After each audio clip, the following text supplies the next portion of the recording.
não sou merecedor de elogios tão generosos do presidente dessa sessão, querido colega Cristóvão Buarque, mas eu queria dizer que, vindo de um professor, muito mais me honra.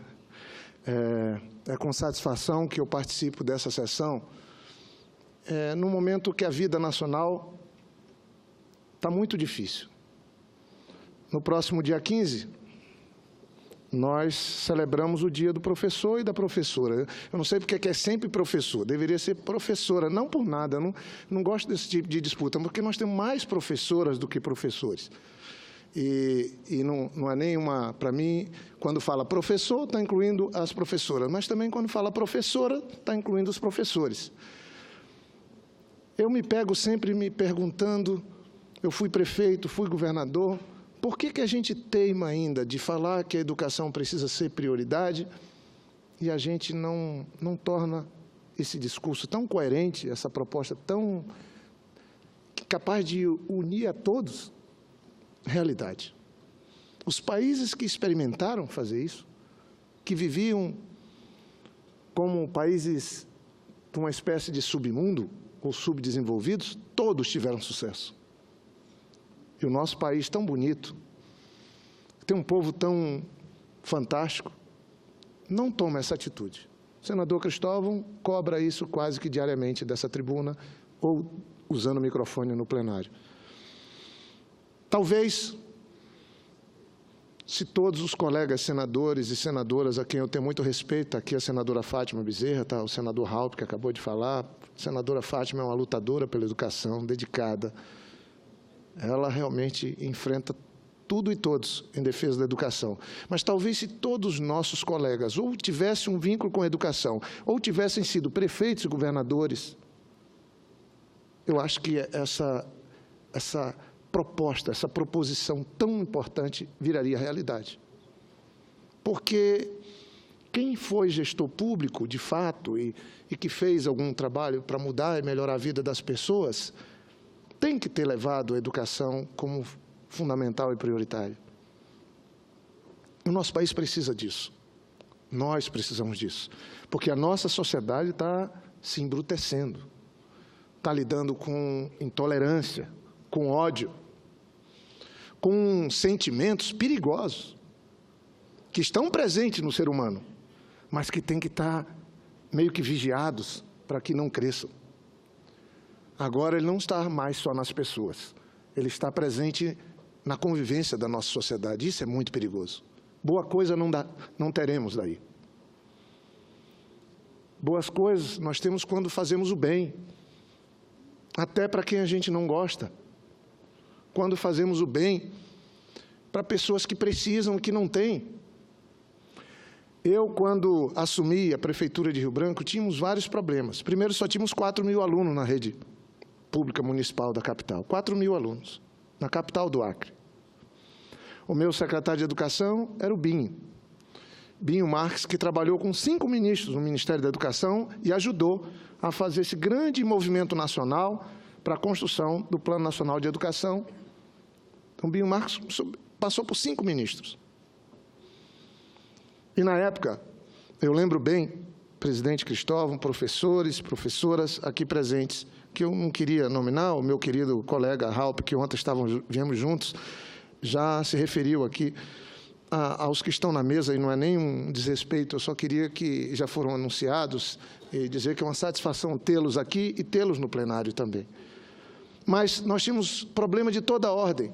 A educação era um instrumento dos políticos mais atrasados, então eles viviam, ganhavam mandatos, transferindo professor, pondo numa escola, atendendo menos a educação, menos a formação, menos a essência do que devemos ter.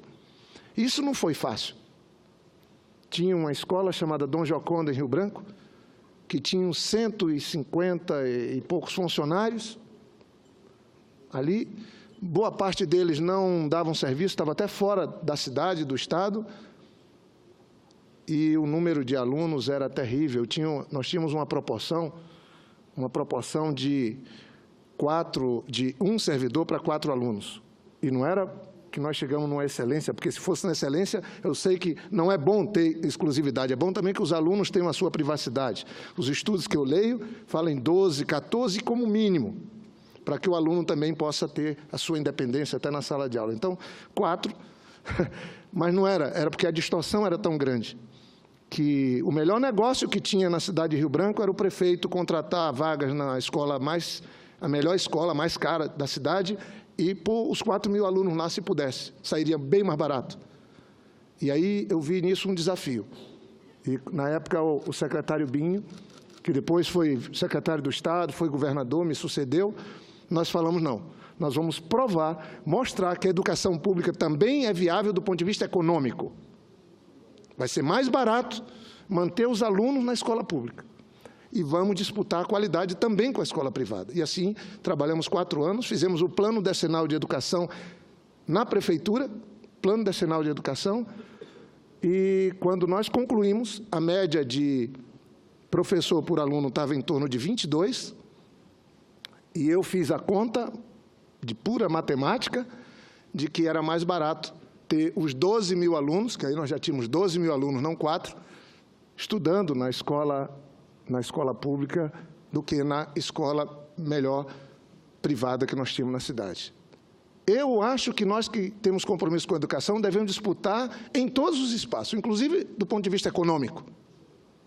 Econômico, já que o mundo vive movido por essa máquina terrível, que nós fomos levados a um modelo mental de que o individualismo, a ganância, o crescimento pessoal, econômico, é o que rege o mundo, e hoje o Nobel da Economia é exatamente alguém que pensa diferente, que tenta analisar, hoje, o escolhido, tenta nos analisar como pessoas de carne e osso, seres humanos que erram, que são levados, às vezes, a um modelo de egoísmo, que precisam melhor calibrar para não ficar refém dos bancos, das organizações financeiras, que são as que mais lucram, que também acontece, no caso do Brasil, o lugar do mundo que os bancos mais lucram é aqui, e a gente nunca questiona os banqueiros. Aliás, a gente dá sempre poder para os banqueiros, nos dirigir a todos.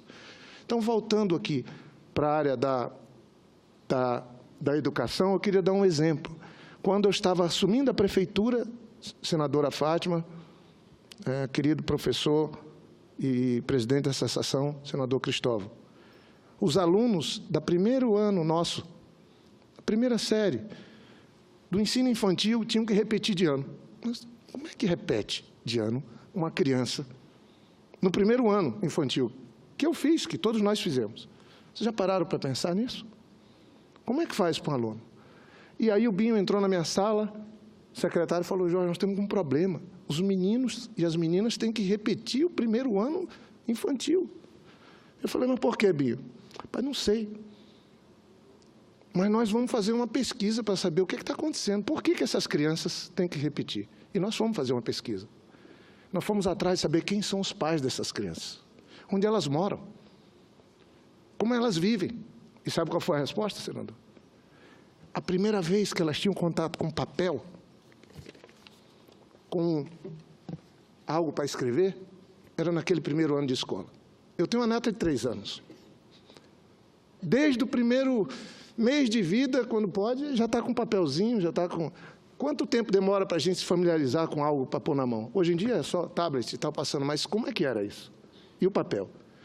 Então, eles eram filhos de analfabetos, de pessoas muito pobres, que não têm papel em casa. Por que vai ter papel e caneta em casa de uma pessoa analfabeta?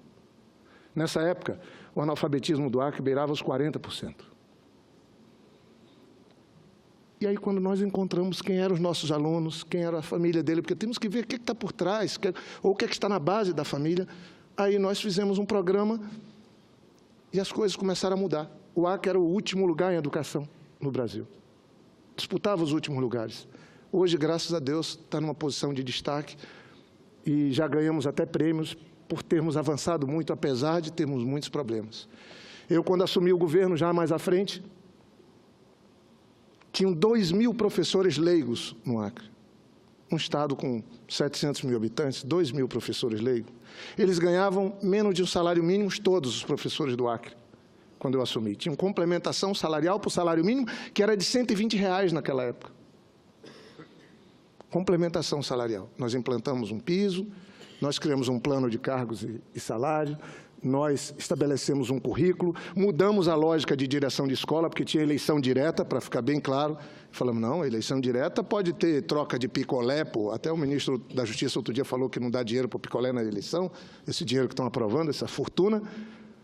Mas falamos, não. Então, para ser candidato a ser diretor da nossa escola na eleição direta, tinha que fazer prova e apresentar um plano de trabalho e passar na prova. Com isso, começamos a selecionar, por voto direto, só os melhores. Mas tinha critério. Tem que se credenciar para ser votado. E aí isso mudou muito. Nós tivemos um processo de gestão, de descentralização nas escolas com dinheiro, com reparos, com funcionamento, fantástico. E eu botei outra coisa na cabeça. O prédio público mais bonito, mais organizado, mais acolhedor da cidade, não importa qual a cidade, tem que ser a escola. Tem que ser a escola, para todo mundo admirar, todo mundo querer entrar. Da cor ao ambiente do banheiro, da sala e tudo. E nós conseguimos fazer isso, para ser atrativo, para dar vontade de ir. O governador Tião Viana agora está começando a implantar escola de tempo integral para nossos jovens. E eu queria dizer que os 2.000 professores leigos, imagine os senhores, leigos, pessoas que tinham aprendido, então gostam de dar aula, porque também é um sacerdócio, é uma opção de vida. É uma opção de vida. Mas nunca tinham feito um curso de magistério, nunca tinham feito uma faculdade. O que é que eu fiz? Em vez de criar uma faculdade estadual para pôr meu nome na placa, eu chamei a Universidade Federal, tive muita dificuldade para isso. Fizemos convênio que, somados, deu 70 milhões naquela época, eu saí do governo já faz mais de 12 anos, e nós levamos a Universidade Federal do Acre para os 22 municípios do Acre. Os 22 municípios tinham a presença da universidade, formando professores, matemática, biologia, história, geografia, português. Com isso, nós formamos todos os professores do Estado, todos os dos municípios e também da área rural e indígena. E abrimos ainda vagas para pessoas da comunidade, porque nós tínhamos municípios que não tinham nenhuma pessoa com 3º grau no Acre. Eu não estou falando de muito tempo atrás, não. Eu assumi o governo em 99 e saí em 2007. Veja que país que é o nosso. Municípios, nesse período de 99 e 2000, que não tinha uma única pessoa com nível superior, e esse monte de leis para o gestor cumprir, esse monte de compromisso que a Constituição nos impõe a realizar. Estou contando esses episódios porque a gente precisa olhar um pouco, fazer a leitura dessa página para poder virá-la. Essa página de um país que é tão bacana, tão bonito, mas que nesses tempos atuais está piorando muito. A violência contra as professoras e os professores no Brasil é chocante. 40% dos professores em São Paulo, o estado mais rico, dizem que já foram vítimas de alguma violência. Nós temos a professora Ellen agora, numa creche. Eu tive numa creche outro dia, no meu aniversário, 20 de setembro, fizeram uma festinha para mim e para a Luana, uma garota, uma aluna, uma creche que eu implantei quando era ainda governador do Estado. É triste a gente ver isso. Uma professora sendo esmurrada, essa sociedade embrutecida, essa intolerante chegando dentro da sala de aula, porque, olha, a gente sempre teve uma máxima, às vezes a gente ficava até com raiva do pai e da mãe, porque isso se conserta em casa. Fica chateado com o pai e a mãe. Mas a admiração por professora e por professor sempre esteve presente na história de cada um de nós. Hoje o que tem é algo terrível. Os exemplos de violência, como nós tivemos nessa semana que passou, que chocou a todos nós, numa creche. E eu não estou aqui só pondo a culpa num coitado vendedor de picolé. Ele é a expressão dessa sociedade que a gente está vivendo. Que as pessoas agora não toleram mais exposição em museu. É uma situação tão triste de censura de tudo, onde todos estão atrás de encontrar a diferença que temos entre um e outro. A diferença que temos é enorme. O que nós temos que fazer é, primeiro, não viver, e eu queria concluir com isso, não viver a indiferença. Fazer de conta que não está acontecendo nada, ainda não é comigo. Podem cometer injustiça com quem quiser. É até bom que aconteça isso. Não é bom, não. Vamos tentar ver se a gente constrói um mundo melhor, um mundo mais solidário, um mundo mais justo. Porque, senão, a violência vai para dentro da sala de aula. E acho que Em vez da violência ir para dentro da sala de aula, a sala de aula é que tem que tomar conta dessa sociedade e fazer com que a gente possa pôr fim à violência. Não serão as armas pesadas que agora o próprio Exército tem que usar para dar um pouco de tranquilidade ou enfrentar o crime organizado no Rio. Não é isso. Essa é uma situação inevitável nesse momento. Mas o que vai nos modificar, o que vai, de fato, nos empurrar para pôr os dois pés no século XXI, certamente será a educação, certamente a cultura, certamente a convivência da paz e não do ódio e da intolerância. Por isso, eu queria aqui dizer que as primeiras leis nasceram em 1827. Nós temos agora um Plano Nacional de Educação, que foi implementado em 2014. Nós temos agora o risco das universidades sem orçamento, do ensino público correndo risco. E isso tem que funcionar como desafio, não para a gente conseguir melhorar um pouquinho o orçamento, mas tem que nos empurrar para dizendo, olha, vamos repensar o nosso país, vamos estabelecer um plano, ou decenal, ou de 30 anos, ou de 20 anos, que definitivamente faça com que o país possa se reencontrar com uma coisa bonita do passado, que era de termos, mesmo só para alguns, a boa educação. Só que agora teria que ser para todos e em todo lugar. E isso é possível. Nós temos pessoas, milhares, milhões de pessoas que fizeram a opção pela carreira do magistério, que fizeram a opção de trabalhar com a educação nas diferentes áreas. E é essas pessoas que nós deveremos referenciar nesse dia, mas, essencialmente, aqui na instituição mais antiga da República, com quase 200 anos, que é o Senado Federal, chamada Casa de Rui Barbosa, nós, no dia do professor, que é dia 15, assumirmos um compromisso individual, pessoal, mas pensando no coletivo, de dizendo, olha, temos que mudar o modelo que o Brasil adotou para a educação, fazer com que ele se reencontre consigo mesmo e possa seguir em frente com data e dia e período marcado de nos livrar dessa pecha de sermos um país que não tem a educação como prioridade.